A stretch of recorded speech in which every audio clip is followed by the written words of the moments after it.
નિમિત્તે સ્પેશિયલ ટ્રેને સુરતથી અપાઈ લીલી ઝંડી 1300 શ્રદ્ધાળુઓ શિવભક્તિના નાદ સાથે સોમનાથ જવા થયા રવાના।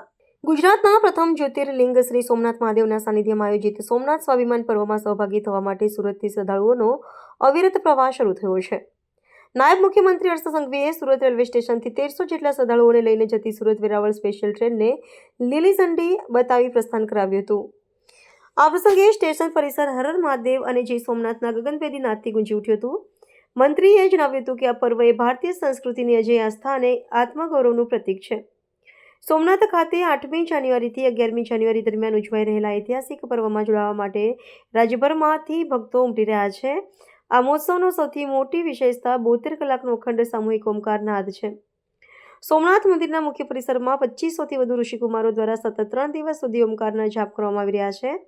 આ આધ્યાત્મિક ઉર્જાનો લાભ લેવા માટે સુરત અને તાપી જિલ્લાના વડીલો તેમજ યુવાનો મોટી સંખ્યામાં સ્પેશિયલ ટ્રેન મારફતે વેરાવળ પહોંચી રહ્યા છે। નોંધનીય છે કે મહેમૂદ ગઝનવીના આક્રમણના 1000 વર્ષ પહેલા મંદિરના જીર્ણોદ્ધારના 75 વર્ષના સંગમ નિમિત્તે આ પર્વનું આયોજન વડાપ્રધાન નરેન્દ્ર મોદીના માર્ગદર્શન હેઠળ કરવામાં આવ્યું છે। વડાપ્રધાને પોતે પણ 11મી જાન્યુઆરીએ સોમનાથ મહાદેવના દર્શન કરી ઈશ્વરી યાત્રામાં સહભાગી થશે।